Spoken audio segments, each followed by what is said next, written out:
Well, I see most of you survived Thanksgiving. That's good. You all know the myth. The myth goes something like this, that when the Pilgrims arrived in 1620, they originally headed for Virginia, but they were blown off course and landed at Plymouth, Massachusetts. Originally, the Pilgrims called our land gentle and sweet, only to soon realize, having just arrived before winter, that it was anything but. In the course of that first winter, half the men and 2/3 of the women died of cold, disease, and starvation. The following spring, the native peoples, the Wampanoag, the real first Americans, made contact with the bewildered and beleaguered Pilgrims. They showed them how to plant seeds, how to build better shelters, how to find medicinal herbs, how to hunt and trap. And the bounty of that following autumn was so great, so the legend has it, that the Pilgrims invited the native folks to celebrate and give thanks. And no thanks given were to a God that was shared in common. For the sky god of the Pilgrims and the earth circle of the American Indians were two very different theological realities. One talked about conquering, and one talked about living within the earth. The Pilgrims certainly must have seen their native hosts as beneath them, even given that they thought that their God was superior. The Pilgrims thought their God was superior. As they thought of all of this, so would later fall onto all of the native peoples, the long slaughter and displacement that would be the sad history of our colonization. But I think on that first Thanksgiving, if it did indeed happen, the Pilgrims must have been truly thankful for the Indians as people.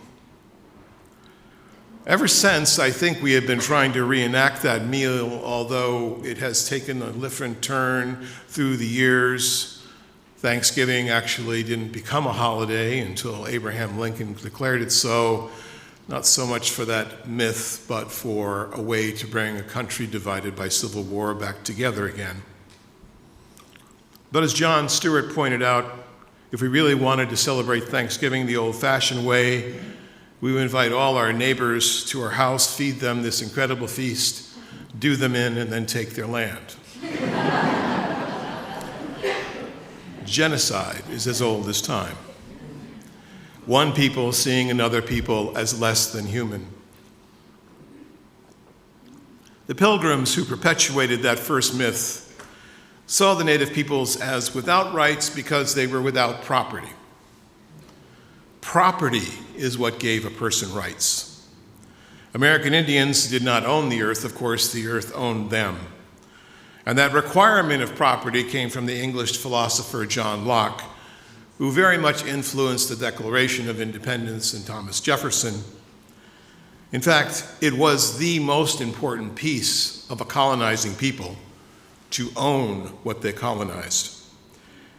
And this would lead to the colonization and capitalization of the American continent as we know and enjoy today. The original phrase, by the way, that Jefferson had thought for the Declaration of Independence was the right of life, liberty, and property. He only reluctantly changed it to the pursuit of happiness after John Adams nudged him to do so. This, of course, was only true for the conqueror's happiness, not anybody else's happiness. Not the unhappiness of enslaved people, not the happiness of women, not the happiness of children, and certainly not the happiness of American Indians who were there first.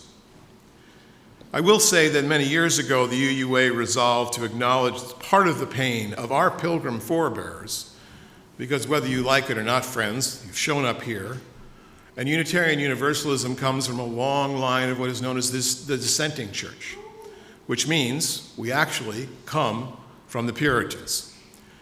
Now that's a scary thought, because as John Michkin once said, he thought that Puritanism was the strange and foreboding suspicion that somewhere someone was having fun.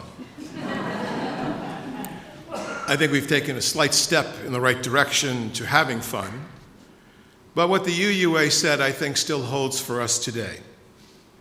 We ask all Unitarian Universalist congregations to honor and respect the spiritual wisdom of the indigenous people, including the Wampanoag tribal nation, who first met the Pilgrims. And we ask for all congregations in this country to enter into dialogue with local Native people as to what the Thanksgiving holiday and its history actually means to them in the interdependent web of all existence. Now, I don't know how many of you have had conversations with Native peoples about what Thanksgiving means to them, but I have. And I can tell you it is not a day of Thanksgiving, but a day of mourning. Needless to say, though, gratitude is part of the message. And I believe that gratitude is the defining principle, one of the defining principles of Unitarian Universalist. I have a colleague, a Christian colleague. We get into conversations back and forth about the whole God thing. And he says, how can you truly be grateful, you heathen, you use, if you don't actually have God to be thankful for? I said, you can be thankful for a lot of things without invoking the supernatural. But he said, no, ultimately it all comes from that source, so that's the source that you need to give thanks to. And I said, but that source is only revealed in a certain way to a certain number of people. What do we make of a God that is more about a process than a reality that has an end? As James Luther Adams, the great Unitarian theologian of the 20th century, said, revelation is not sealed. And I tell my friend this because I realize that perhaps God is still speaking to him as well. I like to believe that for us, the holy, that which we would give thanks to that is greater than ourselves, is something that is open in our hearts and is found within the midst of the community. I find it tremendously heartening that Holly and others helped to host a Thanksgiving feast here in the church. The doors are open. Because if we don't really embody that understanding for people who may want to go someplace else or may not have someplace else to go for Thanksgiving, this is an opportunity to be part of a community because it's the community we give thanks for. That, for me, is the most important piece of Thanksgiving. And I think gratitude will always remind us of the shared community. Because let's face it, we need community now more than ever. Because we are far from perfect. We are by our nature flawed. And I don't mean this in the original sin sense. I mean this just in the fact of being human. As the great theologian and writer Kate Bowler once said, there's no cure for being human. There's no cure for being human because being human means that you are imperfect, that we're going to make mistakes, that we're going to hurt people, and that we need to do the best we can to move on and stay in community. It is said to become proficient at something you need to practice 10,000 hours. I don't know, 10,000 steps, 10,000 hours. The myth, I think, that's been perpetuated by us as colonizing people is that somehow if we practice enough thanks, we won't need to think about this story from our past. But what I think is important for us to remember as we move from Thanksgiving into the seasons of Advent and the solstice, I think it's important to remember that we ourselves need to practice gratitude far more than 10,000 hours. I understand and respect the feelings of those who think we shouldn't have any celebration of Thanksgiving at all, but I think to throw the turkey out with the brine water misses the point. Beyond the history of this moment, there is still reason to make a holiday out of giving thanks. Rabbi Harold Kushner put it this way. He said, to remove the holiday from its genocidal myth and imbue it with our most spiritual secular, imbue it with what was most spiritual in our secular holiday, is to give thanks for what is good in life, and that alone is enough. I keep a gratitude journal as a spiritual practice. I write down at least once a week the things I'm grateful for. It's a long list. If you really put your mind to it, you actually have a lot to be grateful for, even when you are not grateful for it at the moment. If I kept an ungratitude journal, which I do have, it's shorter. And it's good to remember, as I said a few weeks ago, about what we don't give thanks for, the things that we'd like to make different in our lives. But this time of year, this magic time of year that we're entering, which has as much to do with Christians as it does with pagans, as much to do with the sky god that then becomes the Christ born and redeemed, and the gods of the earth, this time of year is the time when all that comes together. I love that the song was Christians and pagans getting together, and the only thing that we burn now is pumpkin pie. But I do think there's even more to this than that. This is the time of year when we can come to the realization that we live with an increasing plurality, a vast sea of differences in this country and elsewhere. This makes us white, black, brown, rich, poor, conservative, progressive, gay or straight, queer, all the identities that we have. Or to paraphrase Ronald Reagan, who I never thought I would paraphrase in my entire life. You can go to France, and you can learn about France. You can even become a French citizen, but you are not French. And if you doubt that, go to France, and they'll remind you that you are not French, no matter how well you speak their language. But when you come to America, it is possible here to be American, to become a part of the country that is driven by an ideal that is sorely lacking in the world we live in right now. In other words, what I'm talking about is making the table bigger so that more people can sit at it. Tragically, this week, among the many tragic things that happen week to week, the 2 National Guardsmen were shot in Washington by an Afghan refugee. I remember reading that line from the newspaper and thinking, oh God, what's going to happen now? And true to form, the leader said, let's get rid of everyone. But we know that one person's actions do not determine the fate of an entire people. We know that there are many people who do terrible things, who have identities that are then demonized for doing that. This congregation proudly settled an Afghan family here, Muhammad and his family. And thank you to all of you who made that happen. And we supported him through the years that he was here, after the terrible tragedy of leaving Afghanistan and what Afghanistan finally became, and then eventually finding a job and making a life and having children here. And now Muhammad and his family live in Northern Virginia, and I know Nuala checked in. How are you doing in the light of this terrible tragedy? What is happening with the Afghan community? Muhammad said he feels safe, mostly because the people that know him, the communities that know him and his family, will keep him safe. But we as a country are now a bit adrift, eh? We're a bit adrift, not finding that compass that brings us home. I think that the immigration debate notwithstanding, our children's children will inherit a larger table. I know I've been saying this for a while, and some of you may find this a bit tiring. But I believe, I really do, that we are in the midst of something that is going to change the way we look at the world, and when the status quo is threatened, the status quo pushes back. Except that there's this exhausted majority of us that thinks the so-called status quo needs changing, right? As Al Madrigal, the comedian, said, "I'm actually half Mexican.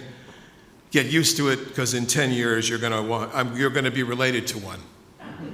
Whether you like it or not, no matter how prepared your family is, you're going to show up at Thanksgiving one of these years, and you're going to walk in and say, "Hey, what's happening here? Since when did we start serving tostadas?" Thanksgiving can be reimagined, friends, and that's going to happen regardless of who's president. And the sooner we get ready for that, the better. Because Western so-called civilization is hardly civilized, and we need to do a lot more work to get there. Work in our country and work in our community. Incivility, I believe, is a symptom of change and truth emerging. Or as the Buddhist teacher Pema Chodron once said, fear is the natural reaction to moving closer to the truth. Giving thanks for the truth that is emerging now out of the incivility and the horror of the world, that's the Thanksgiving we need to reimagine. Our sixth principle as Unitarian Universalists calls us towards making a world community. It's not, though, just an international community, it's a world of communities. We all know that social media is filled with screeds about this person and that policy, and wow, is it a dark well. Facebook, Instagram, TikTok, it's exhausting. And honestly, I think through the holiday season, we might all want to take a little bit of a break, because we need to remember that everything, as it says in Ecclesiastes, everything has a time for change. When Jesus said the first shall be last and the last shall be first, he was talking about an inevitability of balance in the cosmos. I believe there is an inevitability of balance in the cosmos. Change occurs because empires must fall. As Howard Thurman said, it's the nature of empires to fall. And this empire, whether we love it or not, is beginning to fall. That's the reality. And what we do with it is pick up the pieces and make a new civilization. I'll close with a story that I ran across some time ago that illustrates what I mean by Thanksgiving reimagined.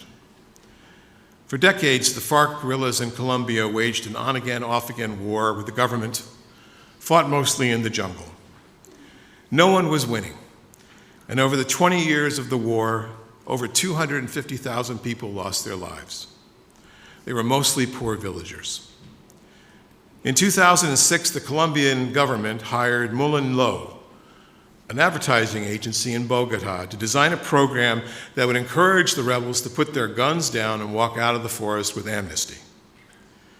4 years later, approaching Christmas, they dropped Christmas lights, battery-operated Christmas lights, with battery packs all over the trees of the jungle, with a message: come out, lay down your arms. And some did, but not all. Within a single month, though, 500 of the rebels marched out of the jungle. The next November, they stepped up the campaign. Realizing the rebels move along rivers in the jungle, the agency dropped thousands of clear-sized plastic balls into the river, which lit up and had pictures of known rebels as children, as well as a small gift inside. And when the rebels pulled the ball closer, there was a written message from the mother of the child, now a grown man, to come home, and that all would be forgiven. Thousands of rebels came out of the jungle. With the smaller remaining rebel force greatly outnumbered and the promise of amnesty, peace was finally achieved in 2016, and often and on again, it has managed to hold. But to this date, that period of time from late November until Christmas is the unofficial Thanksgiving in Colombia. We can't choose our relatives. You all know that. But we can hasten what I think is a radical hospitality that will be born out of what I see as the toppling of the American empire. Someday this regime will crack. Cracks are already appearing. But here's the question. Will you be able to live out our faith as radically hospitable people at the table for those who truly are different than we are? Annie Dillard once wrote that there was a temptation in life to diddle around making itsy-bitsy friends and meals and journeys for years on end. It's all so self-conscious, so apparently moral, she wrote, but I won't have it. The world is wilder than all its directions, more dangerous, more extravagant, brighter. We are raising tomatoes when we should be raising cane. At the very least, my beloved people, let's give thanks for all those who do manage to find their way home, and the home that is yet to be imagined. So may it be, and amen.